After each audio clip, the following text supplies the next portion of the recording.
మీ బంగారం తాకట్టులో ఉందా? నెల నెల వడ్డీ కట్టలేకపోతున్నారా? ఆచారి గోల్డ్ 903000222345.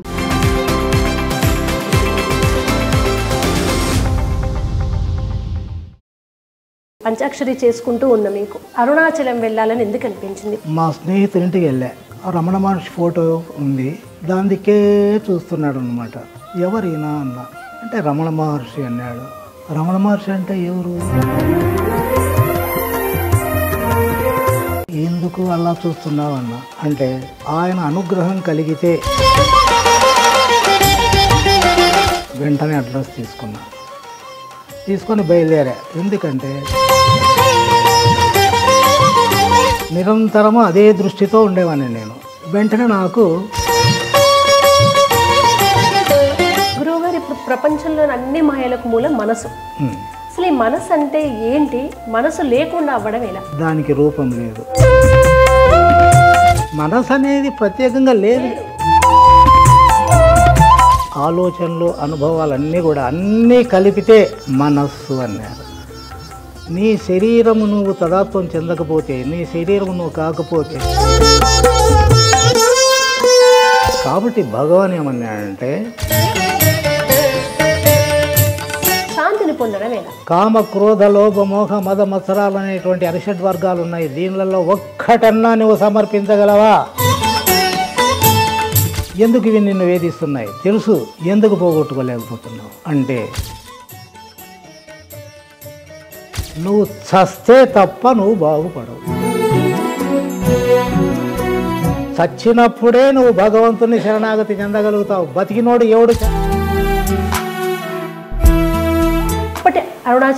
ఇప్పటి అరుణాచలానికి తేడా, ఇప్పుడు వెళ్తున్న భక్తులకు మీ సలహా? అరుణాచలంలో కానీ రమణాశ్రమంలో కానీ ఆ చుట్టుప్రక్కల 30 కిలోమీటర్ల దూరంలో గిరి ప్రదర్శన చేస్తున్నప్పుడు కాళ్ళకు నొప్పులున్నా, నువ్వు మాట్లాడుతున్నా, వ్యవహారం చేస్తున్నా, మనస్సుకు అతీతమైంది అక్కడ పనిచేసింది. కాబట్టి నువ్వు హాయిగా ఉండవు. దాన్ని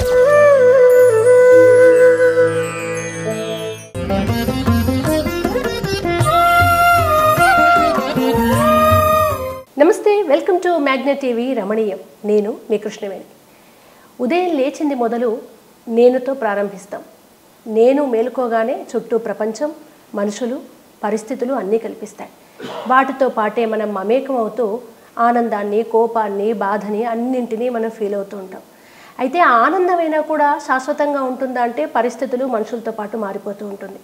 శాశ్వత ఆనందాన్ని, పరిస్థితులతో సంబంధం లేకుండా మనలో మనం ఆనందాన్ని పొందడం ఎలా అంటే రమణులు చెప్పిన నువ్వెవరు, హూ యామ్ ఐ, నేను ఎవరినో తెలుసుకుంటే శాశ్వత ఆనందం పొందవచ్చు అంటారు.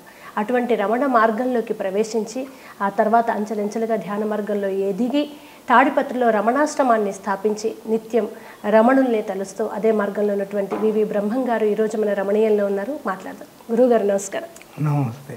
మొదటగా మీరు పంచాక్షరి నుంచి రమణాశ్రమానికి ప్రయాణం చేశారు.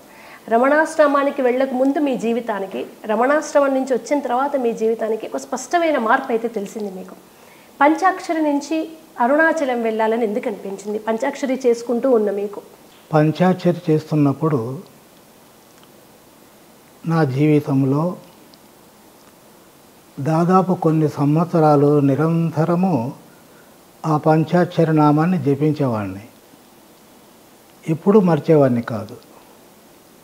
క్రమేణా ఏమవుతుందంటే ఈ మంచి చెడు, ఇష్టము అయిష్టము, ప్రేమ ద్వేషము, ఈ ద్వంద్వాలు అనేటువంటివి ప్రతి మనిషిని నిరంతరం జీవితం అంతా వెంటాడుతుంటాయి. వీటి ప్రభావం అనేటువంటిది నాలో తగ్గుతూ వచ్చిందన్నమాట. ఎందుకంటే మాది పేద కుటుంబం. కానీ పేదరికం ఉన్నా, ధనవంతుడున్నా రెండు కూడాను వాటి ప్రభావం నాలో ఉండేది కాదు. నేను ధనవంతుని కావాలని కానీ, పేదగా ఉన్నప్పుడు ఇది నాకు అసంతృప్తి కలిగిస్తుందని కానీ ఏ భావం లేదన్నమాట. ఎల్లప్పుడూ కూడాను ఏదైనా సమస్యలు వస్తే అవి నన్ను బాధించేటివి కాదు. అయితే ఇది ఏమిటి అనేటువంటిది మాత్రం నాకు తెలియదు. అది సహజంగా జరుగుతూ ఉంది. కానీ దైవత్వం అనేటువంటిది ఉంది, దాన్ని నామస్మరణతో సాధ్యమయ్యేటట్లుంటే నేను ఇన్ని సంవత్సరాలు నిరంతరము స్మరించినాను కదా, కానీ ఏదో ఒక అసంతృప్తి, ఏదో ఇంకా పొందాలి, ఏదో ఉంది అనేది మాత్రం నాలో అది వేధిస్తూనే ఉంది.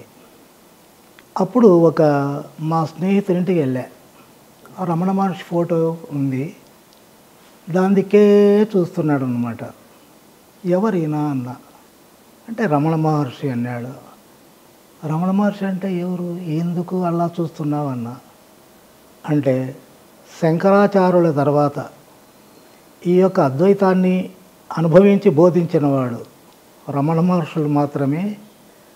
కాబట్టి ఆయన అనుగ్రహం కలిగితే ఏది మనం అసాధ్యం అనుకుంటున్నామో అది సులభంగా సాధ్యమవుతుంది అన్నాడు.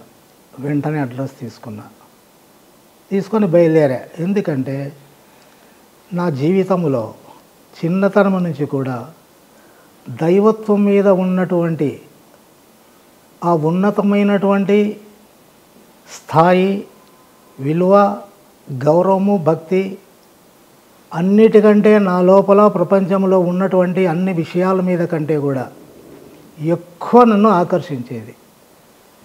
నిరంతరము అదే దృష్టితో ఉండేవాడిని నేను. వెంటనే నాకు అది నచ్చింది. బయలుదేరిన రమణాశ్రమంలో కూర్చున్నా, ధ్యాన మందిరంలో కూర్చొని అలా పటం దిక్కు చూస్తున్నా. మనస్సు ఉంది, ఈ మనస్సే అన్నిటికీ కారణం. ఇదే దీన్ని అర్పిస్తామంటే ఎలా అర్పించాలి? అర్పించడం అంటే ఏమి? శరణాగతి చెందడం అంటే ఏమి? ఏం చేసినా మనస్సే కదా, ఇది సాధ్యమయ్యేది కాదు మనస్సుతో అని చెప్పేసి. అయినా నా అర్హత ఏంటి? దైవత్వాన్ని కోరుకుంటున్నా, అర్హత ఏంటి? నా యోగ్యత ఏంటి? యోగ్యత అర్హత లేనప్పుడు నాకు ఎలా సాధ్యమవుతుంది అని అట్లా పరిశీలించుకున్నా. ఏదో ఒక లోపము, బలహీనతనాలు కనిపిస్తోంది. ఏమిటది? అన్నీ సవ్యంగా బాగున్నాయి, ఇది ఒక్కటి నాకు సమస్యగా ఉంది అని చెప్పేసి సంపూర్తిగా నీకు సమర్పిస్తున్నా. నా జీవితంలోనే కాదు, కళలో జన్మ జన్మలకు ఇది లేకుండా చేస్తున్నా, సమర్పించిన. ఇప్పుడు నాకు సంతృప్తిగా ఉంది, యోగ్యత వచ్చింది, అర్హత ఉంది అని ఊరికే కూర్చున్నా అంతే. శ్వాస తగ్గుతూ ఉంది అసంకల్పితంగానే. ఏ గ్రంథం చదవలే, ఏ గురువును ఆశ్రయించాలే, ఏ ఉపదేశాలు, ఏ బోధలు వినలే. ఎందుకంటే నేను ఎక్కువ ఆటలాడడం, తర్వాత ఈ యొక్క కళ మీద నాకు చాలా ఇంట్రెస్ట్ అన్నమాట. ఈ నాటకాలు, ఈ చర్చలు, దీనిల మీద నా మనస్సు ఎక్కువగా వ్యవహారం చేసేవాడిని. ఈ ఆధ్యాత్మికం అనేటువంటిది నాకు తెలియదు, ఎవరు పరిచయం లేదు. ఆ పరిచయం చేసుకోవాలనేటువంటి అభిప్రాయం కూడా నాకు లేదు. నా ప్రయత్నం లేకుండానే శ్వాస ఆగిపోతూ ఉంది. ఆలోచనలు కూడా తగ్గుతూ వస్తున్నాయి, శ్వాస తగ్గుతూ వస్తూ ఉంది. అలానే ఉన్నాను, నేనేం ప్రయత్నం చేయలే. క్రమేణా రెండు తగ్గిపోయినాయి. ఇక ఆగిపోతాదేమో, శ్వాస ఆగిపోతుంది, ఆలోచనలు ఆగిపోతాయి అనేటువంటి పరిస్థితి వచ్చింది. ఆగిపోయినాయి. శ్వాస ఆగింది, ఆలోచనలు ఆగిపోయినాయి, రెండు అదృశ్యమైపోయినాయి. విశ్వ ప్రయత్నం చేసిన నేను శ్వాసించాలని, శ్వాస ఆడడంలే. ఎంత ప్రయత్నం చేసినా ఆలోచన పుట్టడంలే. పడిపోయినా. ఇక ఎట్లుందంటే లోపల ఖచ్చితంగా తల 1000 వక్కలు అవుతుంది అనుకున్నా. అంత ఫోర్స్ ఉంది లోపల, భరించలేక పడిపోయినా. ఇంకా మరణించినాడేమో అనుకున్నా. ఆ పడిన తర్వాత ఎంతసేపు ఉన్నానో అది నాకు తెలియదు, కానీ పడిపోయింది నేను గమనిస్తున్నా, శ్వాస పోయింది, ఆలోచనలు లేవు, అయినా చూస్తున్నా లోపల అది ఏదో ఉంది.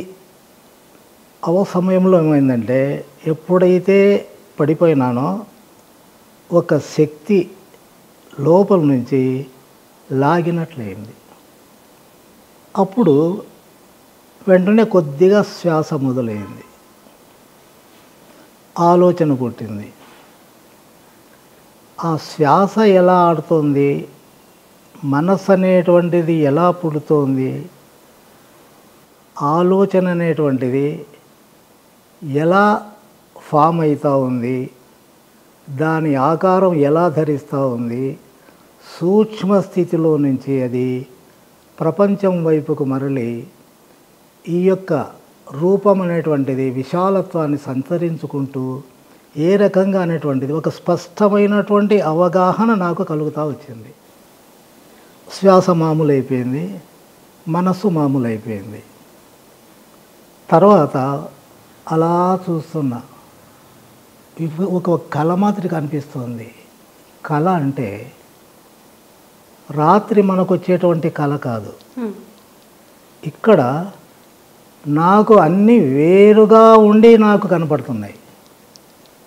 ఏ ఒక్క దాంతో ప్రపంచంలో ఉండబడినటువంటి ఏ ఒక్క రూపముతో కానీ ఏ విషయంతో కానీ సంబంధం లేకుండా కళగా కనపడుతూ ఉంది. కళలో మనకు సంబంధం ఉంటుంది, ఇక్కడ సంబంధం లేకుండా కళగా కనపడుతూ ఉంది. హృదయం అంతా తేలికైపోయింది. ఇక ఏది లోపల ఆలోచనల యొక్క ప్రభావమే లేదు, మనసు యొక్క ప్రభావమే లేదు. ఇది 1972లో జరిగింది నాకు. ఆ అనుభవం అనేటువంటిది స్థిరంగా ఉంది. నేను మాట్లాడుతున్నా, తిరుగుతున్నా, వ్యవహారం చేస్తున్నా, ఎక్కడ ఉన్నా అది శాశ్వతంగా స్థిరంగా ఉంది. ఎందుకంటే అది శాశ్వతమైంది అని, స్థిరమైంది అని దాన్ని తెలుసుకోవడానికి ఒక చిన్న ఉదాహరణ చెప్తాను. నాకు తెలియకుండానే చీకటి పడినప్పుడు పాము కాటేసింది. అది పాము అని నాకు తెలియదు. వెళ్తున్నా, ఏదో చిన్న చీమ కుట్టినట్లయింది అంతే. నొప్పి, తేలు కుడితే నొప్పి వస్తుంది, అది నిదానంగా విషం ఎక్కుతుంది. పాము అలాంటిది కాదన్నమాట. కాటేసింది, నడుస్తున్నా, కళ్ళు మొబ్బొచ్చేస్తుంది, తలంతా దిమ్మైపోతూ ఉంది, నాలుక మందమైపోతూ ఉంది, మాట్లాడేకి చేత కావడంలే, నడవడానికి కాళ్ళు తడబడుతున్నాయి, ఇంకా పడిపోతాను అనిపించింది. ఆ పరిస్థితిలో ఎలాగో ఇంటి వరకు వచ్చిన. వెంటనే మా స్నేహితునికి ఫోన్ చేసి హాస్పిటల్కి తీసుకోమన్నాం. డాక్టర్కు, ఆయుర్వేదం డాక్టరు, ఆయన మందు ఇచ్చినాడు. ఇది నాగుపాము కాటేసింది, నేను గ్యారంటీ చెప్పలేను, అది నీ అదృష్టము అని చెప్పేసి మందు ఇచ్చినాడు. అక్కడే ఒక శివాలయం ఉంది, శివాలయంలో కూర్చున్నా. వాకిలు వేయండి, నేను కూర్చోంటా, మీరు తీయొద్దండి, నేను పూర్తి పడిపోయిన తర్వాత వాకిలు తీయండి, లేదంటే నేనే తీసుకుంటా అన్న. నమ్మకం లేదన్నాడు కదా, కూర్చున్నా అంతే. అది ధ్యానమని, ఏదో నేను తప్పించుకోవాలని, సాధించాలని అవన్నీ ఏమి లేవు. ఊరి కూర్చున్నా. క్రమేణా విషం ఎక్కుతూ ఉంది, వేళ్ళు కదడంలే, కాళ్ళు కదడంలే. ఆ విషం ఎక్కే కొద్దీ ఆ భాగమంతా కూడా జడమైపోతూ ఉంది. దాని స్పృహ కోల్పోతూ ఉంది, స్పర్శ కోల్పోతూ ఉంది. ఆ విధంగా శరీరం అంతా వ్యాపించింది. కళ్ళల్లో ఈగలు వాళ్తున్నాయి, ఏమి కావడంలే, స్పర్శ లేదు, ప్రయత్నం లేదు. ఆ రకంగా శరీరం అంతా విషం వ్యాపించింది. అప్పుడు ఏదైతే నాకు లోపల స్థిరంగా ఉంది అన్నానో అది మాత్రం అలాగే ఉంది.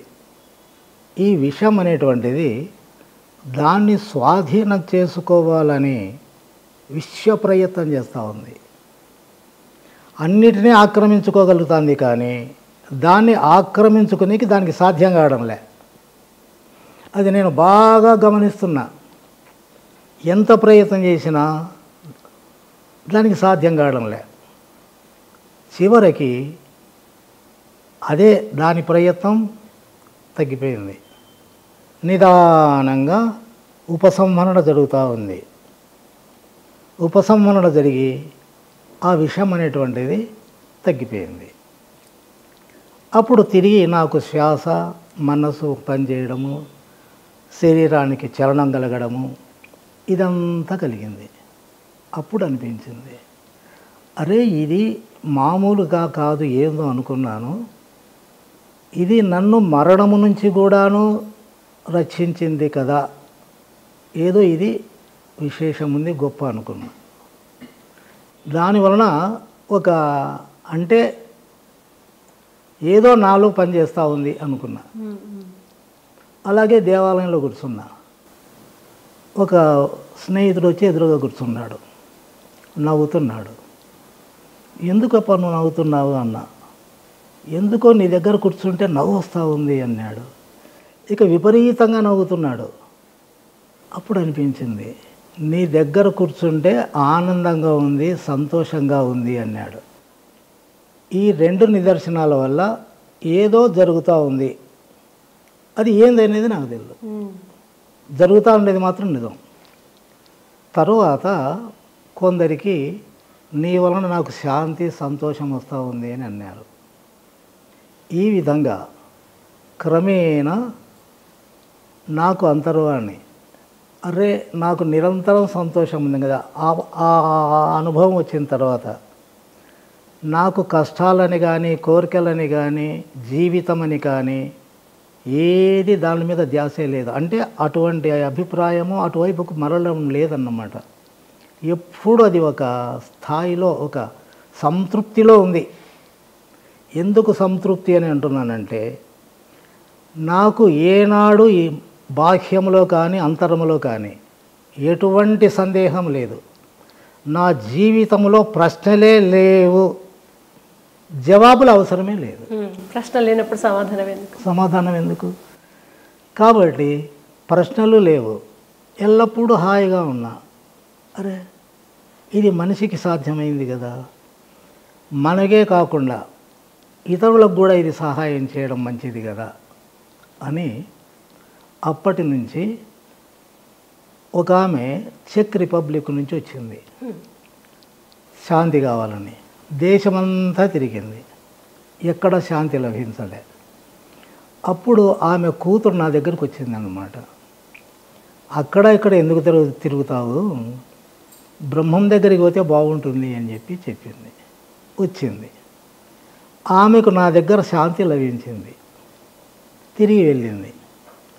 మా దేశంలో అన్ని భోగాలు ఉన్నాయి, అన్నీ అనుభవిస్తున్నారు, శాంతి అనేటువంటిది ఎవరికి లేదు. కాబట్టి మీలాంటి వాళ్ళు వస్తే బాగుంటుంది అని చెప్పేసి ఆమె నన్ను వాళ్ళ దేశానికి ఆహ్వానించింది. అప్పుడు అప్పటికి నేను ఆశ్రమాన్ని స్థాపించిన, ఎందుకంటే సేవ చేయాలనుకున్నా, రమణాశ్రమం. అయితే ఆశ్రమం స్థాపించినాను, కానీ నాలో ఒక శక్తి పనిచేస్తూ ఉంది. కాబట్టి భగవంతుడు నా చేత ఏం చేయించాలనుకున్నాడో అది చేయించుకొని నాకెందుకు ఇవన్నీ అని అప్పటి నుంచి ఇప్పటి వరకు కూడా నా జీవితంలో ఎవరిని ఏ విరాళాలు అడగడం లేదు, అడగను. ఇస్తే తీసుకుంటా, తీసుకున్న దాన్ని మనం ఉపయోగించి ఇప్పుడు అనాథ పిల్లల స్కూల్ 130 మంది పిల్లలు ఉన్నారు, వృద్ధాశ్రమం నడుస్తుంది, వృద్ధాశ్రమం ఉంది, ఉచిత కుట్టు మిషన్ శిక్షణా కేంద్రం ఉంది, గో సంరక్షణశాల ఉంది, అన్నీ నడుస్తున్నాయి.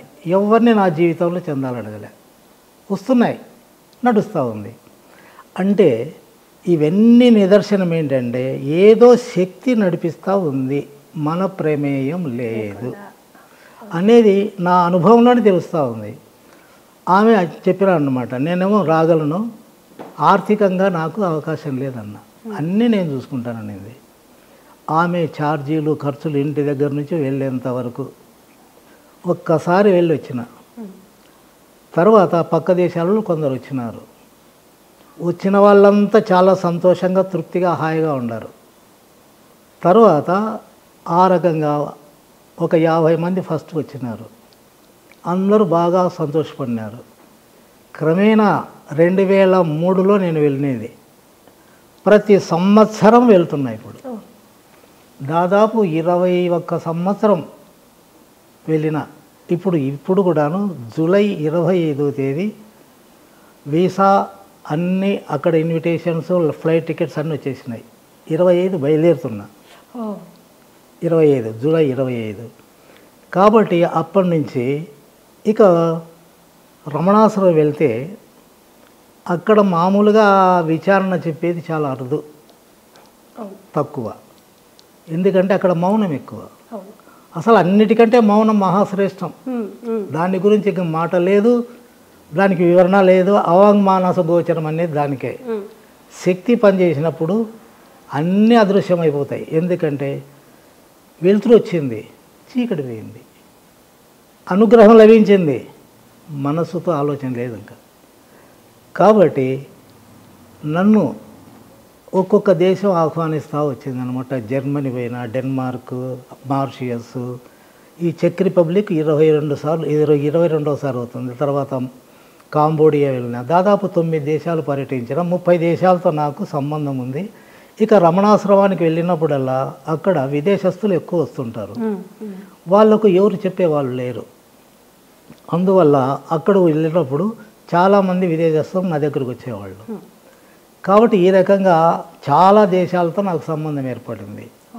ఏదైనా వాళ్ళకి అశాంతిగా ఉన్న సమస్య ఉన్నా వాళ్ళు నన్ను అడగడము, నేను సమాధానం చెప్పడం అనేటువంటిది జరుగుతూ పోతూ ఉంది. గురువుగారు, ఇప్పుడు ప్రపంచంలోని అన్ని మాయలకు మూలం మనసు. అసలు ఈ మనసు అంటే ఏంటి? మనసు లేకుండా అవ్వడం ఎలా? నాకు కష్టం వచ్చింది, నాకు చాలా బాధలు ఉన్నాయి, సమస్యలు ఉన్నాయి అని అంటున్నారు. ఎలా అంటున్నారు? అది ఎలా తెలిసింది అని అంటే, వాళ్ళే అంటున్నారు నా మనసు బాగాలేదని. మనసు అంటే ఏంటి చూడలే.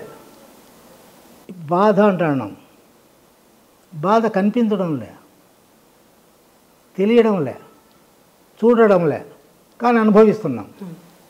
కాబట్టి మనస్సు అనేటువంటిది దానికి రూపం లేదు, ఒక పరిమితి లేదు, ఒక పుట్టుక లేదు, ఉనికి లేదు. అంటే మనస్సు అని ఎందుకంటున్నామంటే, మనలో ఉన్నది చైతన్యం. ఈ చైతన్యమే సర్వవ్యాప్తమై ఉంది. దాన్నే భగవంతుడు అన్నాడు, దేవుడు అన్నారు. సర్వవ్యాప్తమై ఉంది. మరి మనస్సు అంటే ఎక్కడి నుంచి వచ్చింది అని ఆలోచన చేస్తే, దివ్యశక్తిలో నుంచి దివ్యశక్తే పుడుతుంది. అది శరీరముతో తదాత్మం చెందుతుంది. శరీరముతో కలిసిపోయినప్పుడు మనస్సు అయింది. దివ్యశక్తి శరీరంతో తదాత్మం చెందినప్పుడు, శరీర భావన వచ్చినప్పుడు మనస్సు అయింది. ఇప్పుడు సూక్ష్మములో మోక్షం ఉన్నది. శక్తి శరీరముతో తదాత్మం చెందినప్పుడు నేను అంటావు. నేను అంటే మనసు అయింది. ఎప్పుడైంది మనసు? శరీరము నువ్వు అనుకున్నప్పుడు నేను వచ్చింది. ఇప్పుడు చైతన్యమే ఉంది, నేనంటాడు. అంటే ఈ చైతన్యము పనిచేస్తున్నప్పుడు నేను అంటాడు. నేను అంటే శరీరం. శరీరం అన్నప్పుడు చైతన్యము, శరీరము అన్నప్పుడు అది మనసు అయింది. ఇప్పుడు నేను శరీరం లేదు, నేను అను. నీ శరీరము నువ్వు తదాత్వం చెందకపోతే, నీ శరీరము నువ్వు కాకపోతే ఆ నేనే దైవత్వం. శరీరంతో సంబంధం లేని నేనే నేను, అసలు నేను. ఇంకా నేను లేదు, అసలు నువ్వు దేవతవే, ఇంకా వేరే లేదు. అసలు పరమాత్మ. అది కూడా మనసు అవుతుంది. నువ్వు ఏ మాట మాట్లాడినా అది నీవే మాట్లాడుతున్నావు, నీ శరీరము నీ మనస్సు. అందువల్ల ఎప్పుడైతే శరీరము నేను అనుకున్నావో దీన్ని ఆధారం చేసుకొని పంచేంద్రియాలు పనిచేస్తాయి. పంచేంద్రియాలు తెలుసు అందరికీ, కళ్ళు, చెవులు, ఇవన్నీ తెలుసు. ఈ పంచేంద్రియాలు పనిచేసినప్పుడు ప్రపంచంలోకి పోతాయి. ఇది సత్యం అనిపించిందే, నువ్వు చూసే ప్రపంచమంతా సత్యం అనిపిస్తుంది. ఇవన్నీ ఏంటి అంటే మనస్సు అనేటువంటిది ప్రత్యేకంగా లేదు. ఉదాహరణకి అడవి అన్నాం, చెట్లను అన్నిటినీ నరికేసాయి, అడవి ఉందా? నువ్వు నరికినది తీసేసినది ఏటిని? అడవినే. చెట్లను. మరి చెట్లన్నిటిని తీసేసి అడవి లేదంటాడు. అంటే అడవి అనేటువంటిది ప్రత్యేకంగా ఉందా? లేదు. చెట్ల యొక్క సమూహాన్ని మనము అడవి అని పేరు వచ్చింది. అదేవిధంగా మన జీవితంలో ఉండేటువంటి ఈ కోట్ల కొలది వచ్చేటువంటి ఆలోచనలు, అనుభవాలన్నీ కూడా అన్నీ కలిపితే మనస్సు అన్నారు. అవన్నీ తీసేసుకుంటూ వెళ్తే మనసు వెళ్ళిపోతుంది. కానీ నేను మనస్సును తీసేయాలంటాడు. అసలు అవి తీయకుండా మనసును తీయడం సాధ్యం కాదు కదా. మనసు అనేది ప్రత్యేకంగా లేదు, మనస్సు అనేది లేదు కదా ప్రత్యేకంగా. అవును. కాబట్టి నేను మనసుని తీసేయాలా, మనసు కంట్రోల్ చేయాలా, మనసు లేకుండా చేసుకోవాలా అని అంటే మనసును లేకుండా చేసుకోవడం అనేటువంటిది ఏంటి? ఉంటే కదా. అవును, అవును, ఉంటే కదా. కాబట్టి మనసు అనే ప్రసక్తి లేదు దీంట్లో. వేటితో అయితే తాదాత్మ్యం చెందుతున్నామో వాటిని తీసేస్తే అయిపోతుంది. నువ్వు తదాత్మ్యం చెందినావో లేదో మాకు కాబట్టదు. ఆలోచనలు లేకుండా పోతే మనసు లేదు. కాబట్టి భగవాన్ ఏమన్నాడంటే ఆలోచనలు ఉంటే మనసు, ఆలోచనలు లేకుండా పోతే దివ్యత్వం. అది ఎలా అని అడిగితే ఉపదేశ సారంలో చెప్పినాడు. మనస్సును ఏమరక ఎరిగినట్లయితే, మనస్సును ఏమరక ఎరిగినట్లయితే మనస్సు అనున్నది లేదు అని అంటే మన మనస్సును బాగా ఎరుగుట అంటే పరిశీలించుట, గమనించుట. అది తీసేయడం అంటే బయట ఇప్పుడు మనము ఒక్కడ ఉండేటువంటి వస్తువును తీసేసి వేరే చోట పెట్టినాం, దాన్ని తీసి పక్కన పెట్టడం. లోపల ఏముందని తీసేస్తావు నువ్వు? తీసేయడం అనేటువంటిది అది తెలివికి, వాక్యానికి సంబంధించినటువంటి పదము, అర్థము. లోపల తీసేసేదంటూ ఏదీ లేదు. అందువలన తీసేయడం అనేటువంటిది బయట వర్తిస్తుంది, తీసేయడం అనేటువంటిది గమనించడం అనేటువంటిది లోపల చేయాలి. గమనించడం అంటే నీ మనస్సులో విపరీతమైనటువంటి కదలికలు, మార్పులు, రాకపోకలు అన్నీ జరుగుతున్నాయి. ఇప్పుడు దాని మీద దృష్టి పెట్టు. మనస్సును అంటే, మనస్సు అంటే ఆలోచనల యొక్క సమూహమే మనస్సు. ఆలోచనలు, అనుభవాలు అన్నీ కలిపితే మనస్సు. ప్రత్యేకంగా మనస్సు లేదు. కాబట్టి ఇప్పుడు నీ లోపల మనస్సు పనిచేస్తూ ఉంది. కళ్ళు మూసుకో. లోపల నీకు ఆలోచనలన్నీ కదులుతున్నాయి. ఈ ఆలోచనలు లోపల ఉన్నాయా? ఉన్నట్లు కనపడతా ఉంది. ఇప్పుడు నువ్వు సముద్రంలో స్నానం చేస్తున్నావు, నువ్వు, నీ కుటుంబము, స్నేహితులంతా ఈదలాడుతున్నారు. అది నీకు మనసులో కనబడతా ఉంది. అంతటి సముద్రము నీ మనసులోకి ఎలా వచ్చింది? వాళ్ళంతా ఎలా నీ లోపల ఉన్నారు? ఉన్నారా? నిజానికి లేరు. నిజానికి లేరు. కానీ ఇప్పుడు ప్రపంచం ఇప్పుడు చూస్తాను ఈ ఇండ్లంతా అన్నీ నీ లోపల ఉన్నాయి. ఇవన్నీ లోపల ఉన్నాయా? నిజానికి లేదు. అంటే సముద్రము లోపల ఉన్నట్లు నీకు అనిపిస్తుంది, కనిపిస్తుంది, కానీ వాస్తవంగా లేదు. అంటే మనకు ఏది కనిపిస్తుందో అది మనకు లేనిది ఉన్నట్లుగా కనపడుతూ ఉంది. లోపల లేదు, లోపల ఏది లేదు, అంతా బయటదే ఉంది లోపల.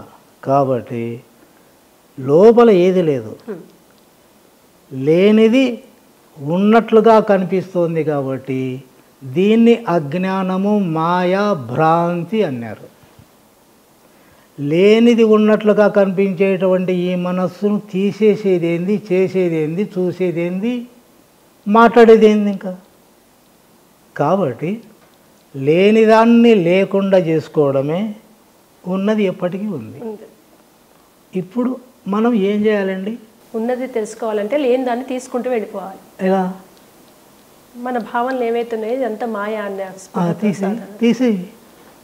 ఇప్పుడు నేను అదే అడగబోతున్నాను గురువు గారు. ఇప్పుడు కళ అంటే ఇది కళ అని మెలకువ రాగానే మనం దాన్ని కాసేపటి తర్వాత అయినా మర్చిపోతాం. కొన్ని కళలేమో ఒక రోజంతా వెంటాడతాయి.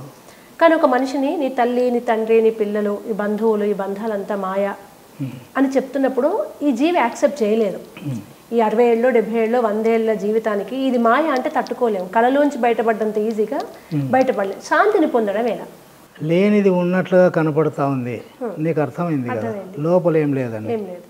కాబట్టి ఈ బ్రహ్మ విద్య అనేటువంటిది, వేదాంతం అనేటువంటిది, ఇప్పుడు చెప్పినటువంటి ఆధ్యాత్మికమైనటువంటి పద్ధతులన్నీ కూడాను ఎక్కువ భాగం అందరికీ అర్థమవుతుంది, అందరికీ అర్థమవుతుంది. కానీ ఆచరించడం ఎలా? ఆచరించే చేత కాదే. వాళ్ళు అదే అంటున్నారు. అంటే మనము తెలుసుకుంటున్నది, అర్థమైంది మనస్సు. మనస్సుకు లోపల ఉండేటువంటి చైతన్యమే ఉంది లోపల. నీకు అర్థమైంది అంటాండవు. అర్థమైంది ఏది? దానికా నీకా? చెప్తోందో దాన్ని గమనించాలి కదా. ఇప్పుడు అర్థమైంది నీకు, నీకు అంటే నీ మనసుకు, నీకు నీ మనసుకు. ఇప్పుడు నీకు నువ్వు ఆకాశంలోకి ఎగిరిపోయినావు, అదృశ్యమైపోయినావు, దేవునితో మాట్లాడుతున్నావు, ఎక్కడో అమెరికాలో ఏది జరుగుతానో నాకు తెలుస్తుంది అంటాడు. నేను భవిష్యత్తును కూడా చెప్పగలను అంటాడు. యుద్ధం వచ్చేది నేను ముందే చెప్పినానన్నాడు ఒక పంచాంగంలో ఆయన. ఇవన్నీ ఎవరికి తెలిసినాయండి? మనసు. దాన్ని ఏమంటారండి? నీకు తెలిసింది అంటే నీ మనస్సుకు తెలిసింది. మనసే మాయ, మనసే అజ్ఞానం. నీకు ఏం తెలిసినట్లు, ఏమైనట్లు తెలిసింటే మళ్ళీ నీకు బాధలు, కష్టాలు, భయము అన్నీ ఉన్నాయా లేదా? మరి నువ్వెందుకు బాగుపడలే? నువ్వు సంబంధం లేదు, మనసు మాయ అంటాండవు కదా, అందరూ అంటాండరు. మరి ఎందుకు సమస్య వచ్చింది అని అంటే, ప్రతి ఒక్కరూ మనసుతోనే వ్యవహారం చేస్తున్నారు, మనసుకే అనుభవాలు వస్తున్నాయి, మనసే తెలుసుకుంటా ఉంది. దీనికి సత్యానికి అణువంత కూడా సంబంధం లేదు. ఉదాహరణకి సినిమా చూస్తున్నాం, సినిమా చాలా రమ్యంగా ఉంది, బాగా ఆనందంగా చూస్తున్నాం. సినిమా అయిపోయింది, తెర కనబడుతూ ఉంది. తెర లేకుంటే సినిమా ఉందా? తెర కదులుతూ ఉందా? తెర ఏమన్నా కాలుతూ ఉందా? తెర ఏమన్నా తడిసిందా? తెర ఏమన్నా గాలికి ఊగుతూ ఉందా? అన్ని సినిమాలోనే కదూ. ఇప్పుడు నీ మనసులో కష్టాలు అంటాండవు, వర్షం అంటాండవు, అగ్ని అంటాండవు, అన్నీ ఉన్నాయి. కానీ నీకు ఆధారమై వెనకల ఉంది, నీ మనస్సుకు ఆధారంగా ఒకటి ఉంది. నీ జీవితం అనేటువంటి సినిమానే నువ్వు చూస్తున్నావు, ఆ సినిమాలోనే సత్యమని నువ్వు తిరుగుతున్నావు. నీ సినిమా నీకు సత్యమే, అక్కడ ఏది లేదు. నీ సినిమాను నువ్వు జీవితం అంతా చూసుకుంటావు. అది ఎలా చూసుకుంటున్నావు? దానికి ఆధారంగా శక్తి ఉంది. నీ సినిమాని చూస్తున్నావు కానీ నీ సినిమాకు ఆధారంగా ఉండబడినటువంటి దాన్ని ఎట్లా చూస్తావు నువ్వు? నా శరీరము నా మనస్సు ప్రపంచాన్ని చూస్తుంది అంటే బాహ్యాన్ని చూస్తుంది. బాహ్యములో ఉండేటువంటి సర్వ విషయాలు తెలుసుకుంటుంది, సర్వ అనుభవాలు దానికి ఉన్నాయి. దానికి ఆధారమైనటువంటి దానికి ఏమున్నాయి? దానికి ఏమన్నా సంబంధం ఉందా? కాబట్టి తెరకు ఏ రకంగా సినిమాతో సంబంధం లేదో నీ జీవితముతో అనువంత కూడాను దైవత్వానికి సంబంధం లేదు. అది లేకపోతే నువ్వు లేవు. అంటే ఆధారమైనటువంటిది నువ్వు ఎలా తెలుసుకుంటావు? నీ మనసు ఎక్కడికి పోతా ఉంది? బాహ్యానికి పోతా ఉంది. ఏనాడైనా అది అంతర్ముఖానికి బయలుదేరిందే? నేను ధ్యానం చేయాల, చేయి ధ్యానం, ఎవరు తండ్రి? ధ్యానం చేసినప్పుడు ఏం జరుగుతూ ఉంది? క్రమేణా మనస్సు అనేటువంటిది అదృశ్యమైపోయి ఆలోచనారహితమైనటువంటి స్థితికి వెళ్ళిపోతావు. ఆలోచనలు లేవు. కానీ దైవత్వమా? నీకు అనిపిస్తూ ఉంది ఇది దైవత్వం కాదు, ఏదో ఉంది, ఏదో ఇంకా నేను చేరుకోవాల్సింది ఉంది, అది ఏదో నాకు తెలియదు అంటాడు. అంటే నీ మనస్సు లయమైపోయింది.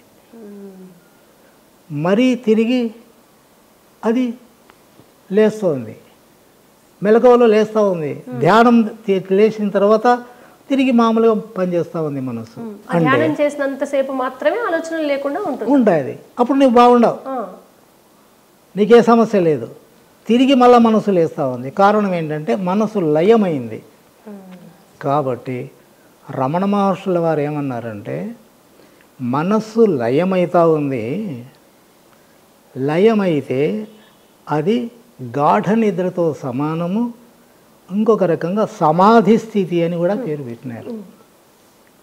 కానీ సమాధి స్థితిలో మనసు లయమై ఉంటుంది కానీ జ్ఞానము కాదు, జ్ఞానము రాదు. జ్ఞానము అంటే తెలుసు, తెలియదు. తెలుసు అనేది నీకు తెలుస్తుంది, తెలియదు అనేది నీకు తెలుస్తూ ఉంది. అంటే తెలుసు అనేది మనస్సే, తెలియదు అనేది మనస్సే. తెలుసు తెలియదు అనేటువంటిది జ్ఞానం కాదు. ఆ జ్ఞానము ఎలా వస్తుంది? ఏది తెలుసు అని చెప్తుందో, ఏది తెలియదని చెప్తుందో అది మనస్సే కదా. నా మనసు బాధపడుతుంది, నా మనసు బాధపడుతుంది అని చెప్తుంది ఎవరు? ఆ వెనక్కి రమ్మంటారు కదా రమణులు. నువ్వు చెప్తున్నది ఎవరైనా అడుగుతున్నా, నేను చెప్తున్నది మనస్సే కదా. దీన్ని పట్టుకొని ఇది సత్యమని నువ్వు లోపలికి ఎలా పోతావు? అంతర్ముఖం అవ్వడం ఇలా. కాబట్టి ప్రపంచంలోకే వెళ్తోంది నిరంతరం నీ మనసు. పుట్టింది మొదలుకొని జీవితం అంతం వరకు శరీరం సత్యం, ప్రపంచం సత్యం. శరీరానికి జీవితం ఉంది, మనసుకు జీవితం ఉంది. ఈ జీవితానికి ప్రపంచం ఉంది, ప్రపంచంలోనే ఇది వ్యవహారం చేస్తూ ఉంది. మరి ఈ కష్టాలు, సమస్యలు, బాధలు భరించలేక మహనీయులు దేవుడు ఉన్నాడు, మీరు తెలుసుకోవడం ధర్మమయ్యా, కర్తవ్యమని వాళ్ళు చెబితే తెలుసుకోవాలా. దేవుడు లేకపోతే మనకెట్లా, మనకు జన్మ వస్తుందా, మనం బతుకుతామా? అందరికీ తెలుసు. కానీ ఎవరికి సాధ్యమవుతా ఉంది? ఎందుకు సాధ్యం కాలే అని అంటే ప్రతి మనిషి మనస్సులో వానికి అభిప్రాయాలు ఉన్నాయి, మనస్సులో విరక్తి పుడుతూ ఉంది, మనస్సులో వైరాగ్యం పుడుతూ ఉంది తప్ప అది నిజం ఎలా అవుతుంది? ఉదాహరణకి శ్మశానంలోకి పోయినాం, చనిపోయిన చూసినాం. మనం కూడా చనిపోతే ఇంతే కదా, తెలుసు. కానీ శ్మశానం నుంచి బయటకు వచ్చినాక మళ్ళీ మొదలు పిల్లను కనేటప్పుడు వద్దురా ఈ సంసారం వద్దురా నాయన సచ్చేది మేలన్నా, ప్రసూతి వైరాగ్యం, శ్మశాన వైరాగ్యం. మరి మళ్ళీ నువ్వు ఊరుకుండావా? మరి ఆ సమయంలో ఉండేటువంటి ఆ బాధ, ఆ సమస్య, ఆ కష్టం దేవుడే కదా నిన్ను రక్షించేది, ఎవరు లేరు అంటాడు. మరి ఆ వైపుకి ఏమన్నా మరలుతా ఉందా? లేదు. కాబట్టి మనస్సుకు ఏం జరిగినా మనస్సును తీసేసుకోవాలని ఎవరికి లేదు. కాబట్టి ఆ భగవంతుని కృప కావాలి అంటే మనసుకు సంబంధించిన విషయం కాదు. అది ఎలా ఎలా గురువు గారు అది? ఇప్పుడు మీ దగ్గర ఉండేటువంటి పండ్లు నాకు ఇచ్చినావు, మామిడి పండ్లు. ముందు ఆ పండ్లు అవి నీవి, పండ్లు నాకు ఇచ్చినావు. నాకు ఇచ్చిన తర్వాత నీవే నావే? మీవే, అవి మీకు ఇచ్చాను కదా. కరెక్ట్ కదా. నీ మనస్సుని ఎవరికి ఇచ్చినావు? దేవునికి ఇచ్చినావు. దేవునికి ఇచ్చినాక నీకు చెందుతుంది అది? చెందదు, భగవంతుడి. మరి నా మనసు బాగలేదు, నా కష్టాలు ఉన్నాయంటే నువ్వు ఇచ్చినావు కదా. కాబట్టి రమణ మహర్షుల వారు 16 సంవత్సరాల వయస్సులోనే తిరువన్నామల వచ్చినప్పుడు, అప్పా నీ ఆజ్ఞ మేరకే వచ్చాను, నీ ఆజ్ఞే నెరవేరుగాక అన్నాడు. అంటే అక్కడ మనస్సును అర్పించినాడు, శరీరాన్ని అర్పించినాడు, ప్రాణాన్ని కూడా అర్పించినాడు. ఇక తానంటూ లేడు. అది శరణాగతి సమర్పణ. ఎవరు చేస్తున్నారండి? కామ క్రోధ లోభ మోహ మద మత్సరాలు అనేటువంటి అరిషడ్ వర్గాలు ఉన్నాయి. దీనిలలో ఒక్కటన్నా నువ్వు సమర్పించగలవా? ఎందుకు ఇవి నిన్ను వేధిస్తున్నాయి తెలుసు, ఎందుకు పోగొట్టుకోలేకపోతున్నావు అంటే వాస్తవంగా చెప్పు. నీకు అది అవసరం లేదా? నీకు అవసరం లేదని హృదయపూర్వకంగా నువ్వు చెప్పగలిగితే అది తీసేసుకోవచ్చండి. ఎవరైనా సరే ఏ బాధ వచ్చినా సూక్ష్మంగా తీసేసుకోవచ్చు. కానీ అంతర్ముఖంలో నువ్వు చూడు, ఈ కామం అనేటువంటిది లేకపోతే నేనెందుకు బతకాలా? ఇంకా సంసారము ఇదంతా అది ఎక్కడికి పోతుందో అంటే వాస్తవంగా దైవత్వమే కావాలి అని హృదయపూర్వకంగా అంటే సర్వము భగవంతునికి అర్పించాలి. అంటే నీ ఆలోచనలను, నీ మనస్సును, నీ కోరికలను అన్నిటినీ ఒక రకంగా చెప్పాలంటే నువ్వు చస్తే తప్ప నువ్వు బాగుపడవు. నువ్వు చచ్చినప్పుడే నువ్వు భగవంతుని శరణాగతి చెందగలుగుతావు. బతికినోడు ఎవడు శరణాగతి చెందలేడు. చావడం అంటే నీలో ఉండేటువంటి ద్వంద్వాలు నాశించిపోవాలి, కోరికలు నాశనం కావాలి. నీ లోపల ఎక్కడెక్కడ కలతలు కలిగిస్తున్నాయో, ఏవి నీకు సమస్యగా తోస్తున్నాయో అవన్నీ కూడాను సంపూర్తిగా నాశనమైనప్పుడే దైవత్వం సాధ్యమవుతుంది. కాబట్టి ఈ మనోనాశనము అన్నాడు రమణ మహర్షి. ఎందుకంటే కావ్యకంఠ గణపతి ముని అనిమాది అష్టసిద్ధులు గలవాడు. అయినా లోపల వెళ్తి వాస్తవమైనటువంటి దైవత్వం అంటే ఏంటి అర్థం కాలే. కాబట్టి రమణ మహర్షి దగ్గరకు వచ్చినాడు, కూర్చున్నాడు. 1 గంట వేచి ఉన్నాడు. ఆ 1 గంట రమణ మహర్షిలో ఒక్క ఆలోచన కూడా పుట్టలేదు. ఆయనకు ఆ శక్తి ఉంది. ఇతరులలో మనస్సు ఎలా పోతా ఉంది, ఎన్ని ఆలోచనలు ఉన్నాయనేటువంటిది అన్ని గమనించే శక్తి ఆయనకుంది. ఇక్కడ ఒక్క ఆలోచన కూడా పుట్టలే. మనస్సే లేని స్థితిలో ఉన్నాడు. కాబట్టి మనస్సు లేని స్థితిలో దైవశక్తే పనిచేస్తుంది. మనస్సు ఉంటే మనస్సు పనిచేస్తుంది. కాబట్టి ఆలోచనారహితమైనటువంటి వాడే సద్గురువు. అప్పుడే ఆయన భగవాన్ శ్రీ రమణ మహర్షి అని నామకరణం చేయడం జరిగింది. అంటే రమణ మహర్షిలో ఆలోచనారహితంగా ఉన్నాడు. కాబట్టి ఆ స్థితి రావాలి అంటే గ్రంథాలు చదివితే వస్తుందా? ఏ సాధన చేస్తే వస్తుంది? నువ్వు ఏ సాధన చేసినా మనస్సే కదా. ఏ సాధన చేయి మనస్సే కదా. మనస్సుతోటే చేస్తా, మనస్సే చేస్తా. తిరిగి ఏం చేస్తున్నావు? మళ్ళా మనస్సు లేని స్థితిలేకే కదా ఆ సాధన. సాధన అంటాండవు, మనస్సు లేని స్థితి కోసం మనస్సుతో సాధన కాదా? అవును అవును. మరి సాధన అంటే తీసేసుకోవాలి కదా. తీసేయడం అంటే ఆలోచనలను తీసేస్తే మనస్సు అనేటువంటిది లేదు. ఆలోచనలను తీసేయాలి. దానికి ఏమన్నాడంటే మనస్సును ఏమరక ఎరిగినట్లయితే కళ్ళు మూసుకొని లోపల చూడు, కళ్ళు తెరిచైనా చూడొచ్చు, లోపల లోపల చూస్తూ ఉండు, లోపలనే చూస్తూ ఉండు. బయటి ఆలోచన వచ్చింది అంటే నువ్వు లోపల చూడడంలే, లోపలే మనస్సు, లోపలనే నువ్వు చూస్తూ ఉంటే ఆ ఆలోచనలన్నీ కూడాను అదృశ్యమైతా పోతాయి. ఎందుకంటే లోపల ఆలోచనలు లేవు కదా. అంటే లోపల చూడడం అంటే వస్తున్న ఆలోచనల్ని గమనించడం. లోపల నువ్వు గమనిస్తూ ఉండాల. ఆ గమనించేటప్పుడు బయటికి వెళ్ళేదా నీ మనస్సు, నువ్వు బయట గమనిస్తాండవు, ఇంకా లోపల ఉండేటివి విజృంభిస్తాయి మళ్ళా. కాబట్టి ఏ మరపాటు లేకుండా అనేది బయటికి రాకుండా లోపల ఉన్నదాన్నే నువ్వు గమనిస్తూ ఉండు. అవన్నీ కరిగిపోతాయి, ఎందుకంటే లేవు, అవి బయట ఉన్నాయి కాబట్టి లోపలవన్నీ కరిగిపోతాయి. అప్పుడు నీకు ఒక అనుభూతి కలుగుతుంది. ఆ అనుభూతి అనేటువంటిది జ్ఞానము. జ్ఞానం అది. ఆ జ్ఞానము ఏం తెలుసు దానికి? శాంతి, ప్రేమ, కరుణ, దయ, తృప్తి, సత్యం, శాంతి, ప్రేమ ఏవి ఉన్నాయో లక్షణాలు, దైవ లక్షణాలు, అవన్నీ నీలో చిగురుస్తూ పోతాయి. ఈ మనసుకు ఉండేటువంటి లక్షణాలన్నీ కూడాను నీకు తెలియకుండానే రాలిపోతాయి, నల్లులు రాలిపోయినట్లు. కాబట్టి నీలో ఒక శక్తి అనేటువంటిది నిండిపోతూ వస్తుంది. అప్పుడు నువ్వు దేవత అవుతావు.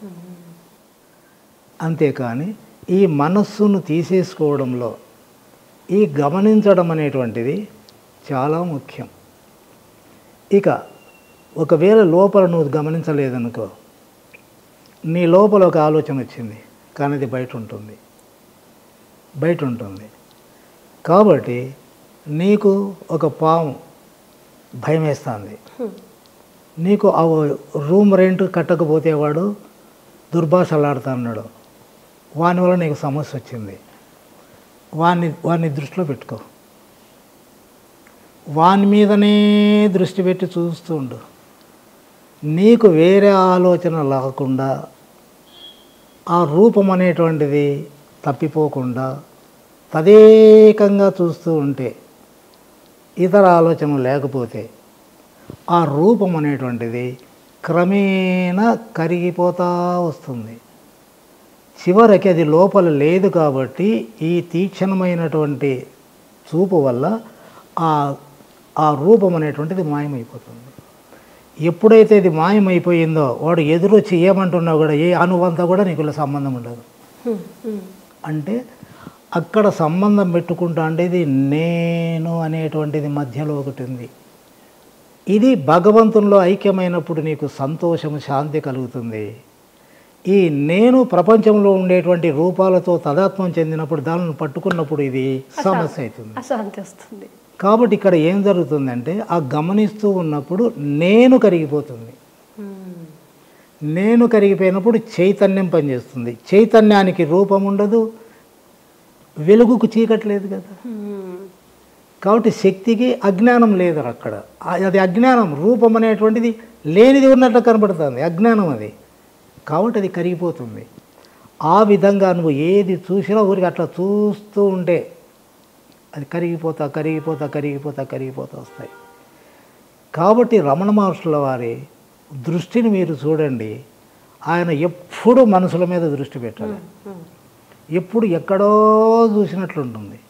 ఎక్కడ చూస్తాడో స్వామి? ఏమీ లేదే అంటే నన్ను నేను చూసుకుంటున్నాను అన్నాడు. అంటే నన్ను నేను అంటే నేను అనేటువంటిది అహంకారం. చూస్తున్నాను, తదేకంగా చూస్తున్నాడు కాబట్టి నేను పోయింది. ఇక ఏం మిగిలింది? ఒరిజినల్ నేను, చైతన్యం. చైతన్యాన్నే చూసుకుంటుంది.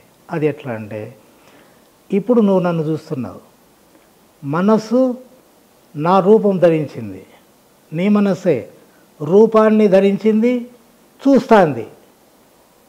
నీ మనసు రెండు భాగాలైంది. నా రూపాన్ని చూస్తూ ఉంది, నన్ను చూస్తాండవు. చూడడము నువ్వే, నా రూపము నువ్వే, నీ మనస్సే.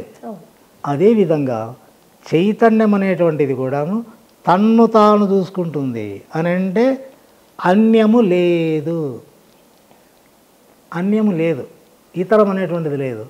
కాబట్టి ఇక్కడ ఏమవుతా ఉందంటే ఉన్నది ఒకటే. రెండవది ఎక్కడి నుంచి వచ్చింది? ఆ రెండవదే మనస్సు. ఈ పంచేంద్రియాలకు కూడా మనసు తోడైతేనే ఇవి పనిచేస్తాయి. ఇప్పుడు నేను మిమ్మల్ని చూస్తున్నా, కానీ నా మనసు ఎక్కడో ఉంటే మీరు నాకు కనిపించరు. నేను మీ వైపే చూస్తుంటా భౌతికంగా, కానీ నాకు మీరు ఉండరు. నా మనసు పనిచేసినప్పుడు ఈ కళ్ళకు మళ్ళీ మీరు కనిపిస్తారు. కరెక్టే నువ్వు చెప్పేది. కానీ నేనేమో నీ లోపల ఉండాలి, మళ్ళీ గుర్తుపెట్టుకున్నప్పుడు నేను కనపడతాను. అవును, మీ రూపం కనిపిస్తుంది. అది జ్ఞానం ఎట్లయితుంది? అది జ్ఞానం కాదు. జ్ఞానంలో ఏంటంటే లోపల ఏ ఒక్కటి కూడాను రూపము లోపల నిలవడానికి వీలు లేదు. జ్ఞానంలో ఏ రూపం కూడా ప్రవేశించి నిలిచే అవకాశం లేదు. మనస్సులో నేనులో నిలిచే అవకాశం ఉంది, నిలుస్తుంది. కాబట్టి నీకు జరిగిపోయినటువంటి కాలం, భూతకాలం కూడా నీకు గుర్తు తెచ్చుకునే కనపడుతుంది, అర్థమవుతుంది. కానీ జ్ఞానంలో మాత్రం ఈ జరిగిపోయినది అదంతా క్లీన్ అయిపోయి ఉంటుంది, ఆ కసువు అంతా ఊడ్చేసి ఉంటుంది, చెత్తనంతా. ఇంకా జరగబోయేదాన్ని దాని జోలికే పోదు. ఇంకా ప్రజెంట్ అంటావా? ఆలోచన ఉంటే కదా ప్రజెంట్. అందువల్ల ఇది శాంతి అని అంటే, ఆలోచనలు అంటే అదే ఆలోచనల యొక్క సమూహమే మనస్సు. ప్రతి ఒక్క ఆలోచనను మనం గమనిస్తూ పోతే ఆలోచన అనేటువంటిది అదృశ్యమైపోయేంత వరకు గమనించగలగాలి. ఇప్పుడు నాకు అనుభవంలో ఏం జరిగింది? ఆ మనసంతా ఆలోచనలు తగ్గిపోతూ వచ్చినాయన్న. ఆలోచనలు తగ్గడము అంటే రూపాలు, ప్రపంచం యొక్క వ్యవహారము అంతా తగ్గుతూ వస్తుందన్నమాట. అది చివరికి ఏమైపోయింది? ఏమీ లేకుండా పోయింది. శ్వాస వల్ల ప్రాణం ఉంది, శ్వాస కూడా ఆడడం అనేటువంటిది తగ్గిపోయింది. కాబట్టి ఇట్లా ప్రాణానికి సంబంధం తెగిపోయింది.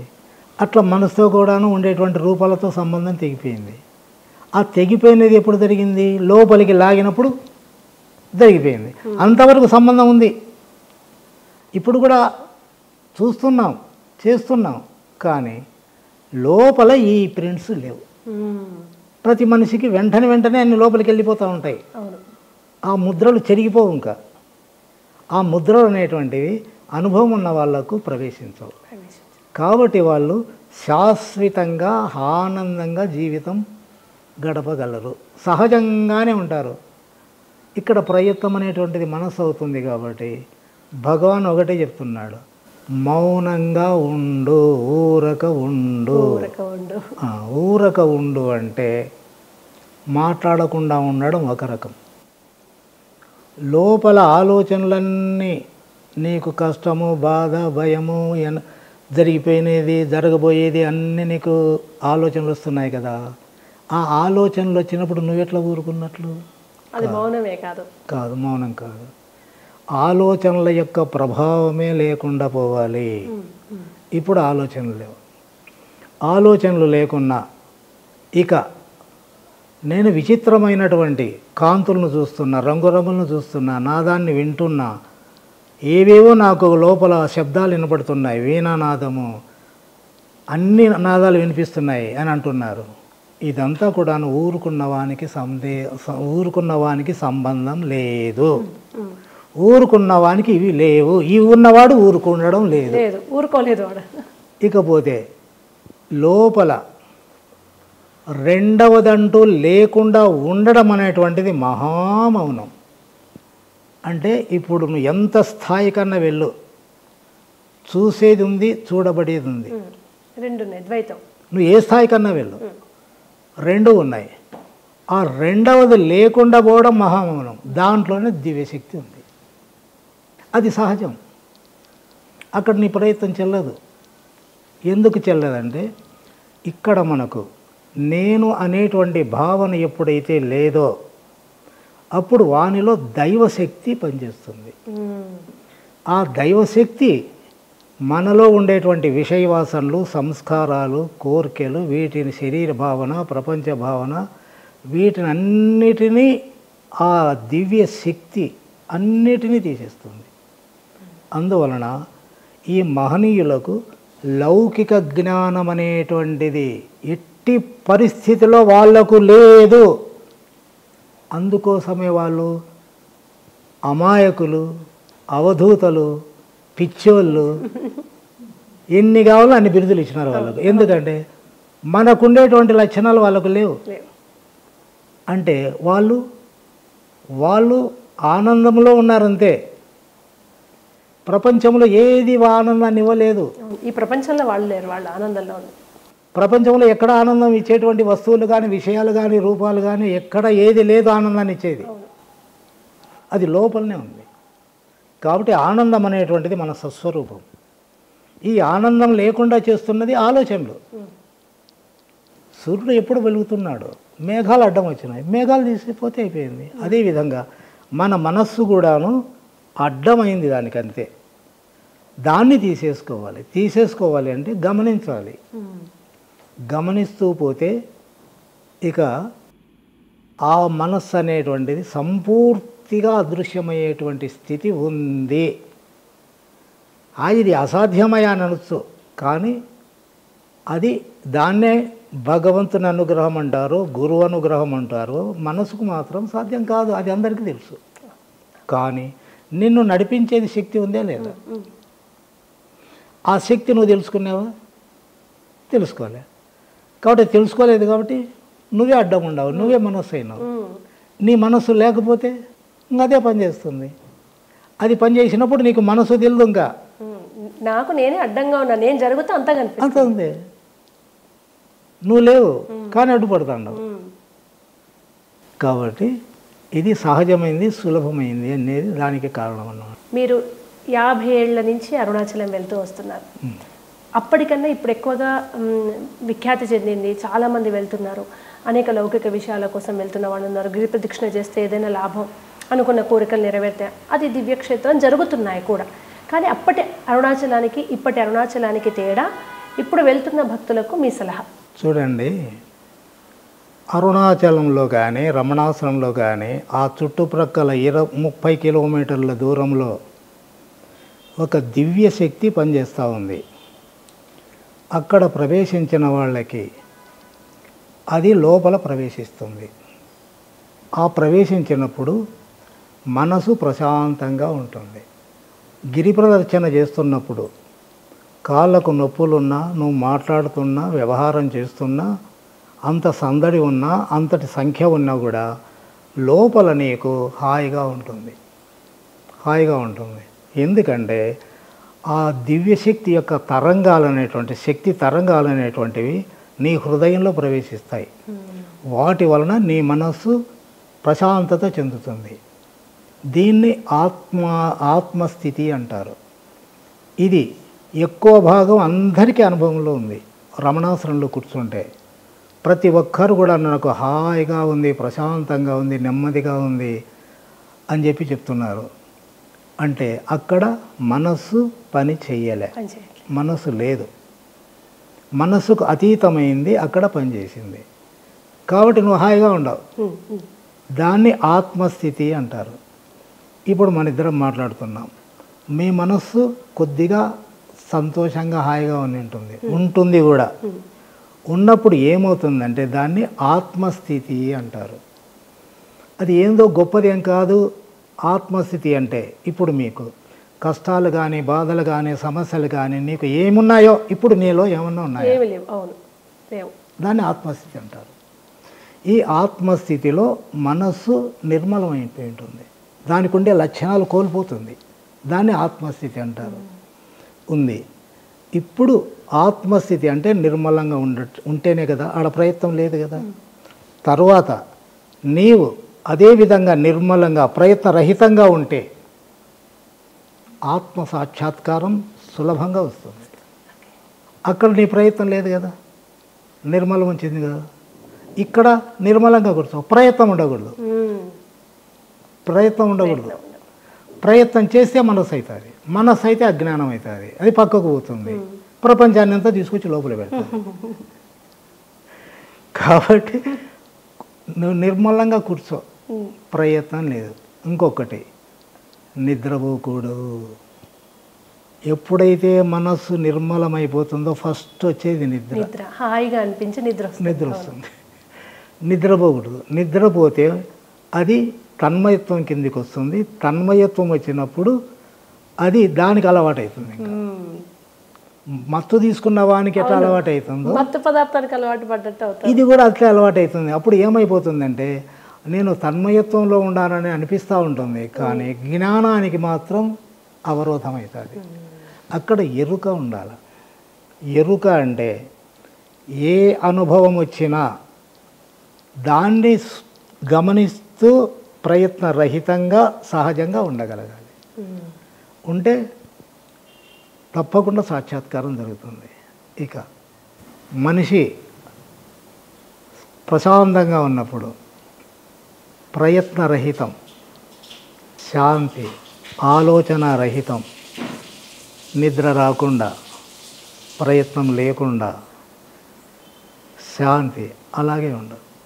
దాన్ని ఊరుకుండు అన్నాడు. ఊరుకుండడం అంటే ప్రయత్నరహితము, ఆలోచన రహితము, ఎరుక కలిగి ఉండడము, సహజంగా ఉండడం. అప్పుడు అన్నీ అదృశ్యమైపోతాయి. ఆ శాంతి దైవత్వము, అది అందరిలో ఉంది, అప్పుడప్పుడు పనిచేస్తూ ఉంది. ఈ శాంతి అనేటువంటిది శక్తి.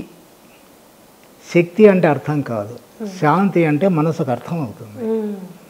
మనము శాంతి అన్నదానికి నిర్వచనం చెప్తున్నాం, నిర్వచనం లేదండి దానికి, అనుభూతి చెందవలసిందే అంతే. కాబట్టి అది ఏమవుతుందంటే నదిలో నీటి బుడగ పగిలి నీళ్ళలో కలిసిపోయింది. నువ్వు అంతే ప్రశాంతంగా ఉన్నావంటే దాంట్లో ఐక్యమైపోతావు.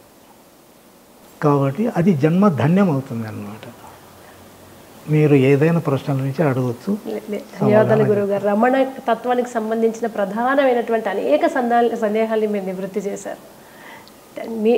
మీరు ఇవాళ హైదరాబాద్ దాకా రావడం, మాకు మీరు టైం ఇవ్వడం నిజంగా మా రమణీయం ప్రేక్షకులు అందరూ అదృష్టం అండి. ధన్యవాదాలు మరొక్కసారి. అది కాదండి, ఏ దివ్యశక్తి అయితే సర్వాన్ని నడిపిస్తూ ఉందో అది నీ శరీరాన్ని ఉపయోగించుకొని ఆ దివ్యశక్తి నీ శరీరం ద్వారా ఆ దివ్యశక్తి ఏ పని చేయించుకోవాలనో ఈ ప్రపంచంలో ఆ శక్తి దాని పని దాని నీ శరీరాన్ని ఉపయోగించుకొని చేసుకుంటా ఉంది. ఆ దివ్యశక్తి నా శరీరాన్ని ఉపయోగించుకొని దాని పని అది చేసుకుంటా ఉంది. నువ్వెవరు, నేనెవరు? అద్వైతంలో అంతే. ధన్యవాదాలు గురువుగారు.